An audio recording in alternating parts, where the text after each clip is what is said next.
कंत्राटदाराचा माज निष्पापांच्या जीवावर. 12 फूट खोल मृत्यूच्या सापळ्यात बैलबंडी कोसळली.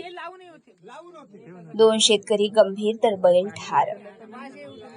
मारेगाव तालुक्यातील कुंभा महसूल मंडळात विकास कामांच्या नावाखाली कंत्राटदाराने अक्षरशः मौत का कुवा तयार केला असून या बेजबाबदारपणामुळे एक निष्पाप बैल जागीच ठार झाला, तर 2 शेतकरी मृत्यूशी झुंज देत आहे. कोथुर्ला गावाजवळ पुलाच्या कामासाठी खोदलेल्या 12 फूट खोल उघड्या खड्ड्यात बैलबंडी कोसळून हा भीषण अपघात घडलाय. रस्ते बांधकामाचे नियम धाब्यावर बसवणाऱ्या मजूर कंत्राटदारावर गुन्हे दाखल करण्याची मागणी आता जोर धरत आहे. सुरक्षेचे नियम धाब्यावर, दिशादर्शक फलकांचा पत्ताच नाही. रामेश्वर ते कोथुर्ला मार्गावर पुलाचे बांधकाम सुरू असताना संबंधित कंत्राटदारांनी रस्त्यावर अकराळ विक्राळ खड्डे खोदून ठेवले आहेत. नियमानुसार अशा ठिकाणी सूचना फलक, मजबूत कठडे, रिफ्लेक्टर किंवा रात्रीच्या वेळी धोक्याचे संकेत देणारे दिवे लावणे बंधनकारक आहे. मात्र नफेखोरीत मग्न असलेल्या कंत्राटदाराने साधी रिबनही न लावल्याने अंधारात हा रस्ता थेट यमसदनाकडे नेणारा ठरला आहे. वळण रस्त्यावर साधे दिशादर्शक फलक नसल्याने हा मार्ग वाहनधारकांसाठी जीवघेणा ठरत आहे.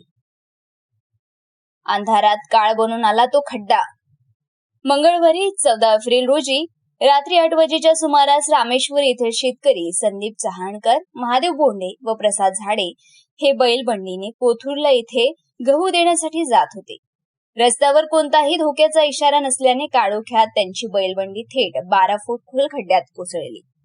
या भीषण अपघातात एका बैलाचा जागीच तडफडून अंत झाला.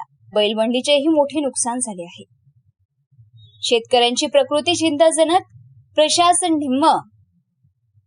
या अपघातात संदीप चहाणकर आणि महादेव बोंडे हे गंभीर जखमी झाले असून त्यांना तातडीने चंद्रपूर वैद्यकीय महाविद्यालयात दाखल करण्यात आले आहे. त्यांची प्रकृती अत्यंत चिंताजनक असल्याचे डॉक्टरांकडून सांगण्यात येते. इतका मोठा अपघात होऊनही संबंधित विभागाचे अधिकारी अद्याप ढिम्म असल्याने ग्रामस्थांमध्ये संतापाची लाट उसळली आहे. दोषी कंत्राटदाराला काळ्या यादीत टाका.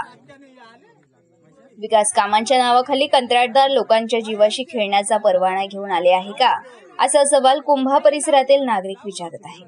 या भयंकर निष्काळजीपणामुळे एका शेतकऱ्याच्या उपजीविकेचे साधन असलेला बैल गेला आणि 2 कुटुंब उद्ध्वस्त होण्याच्या मार्गावर आहे.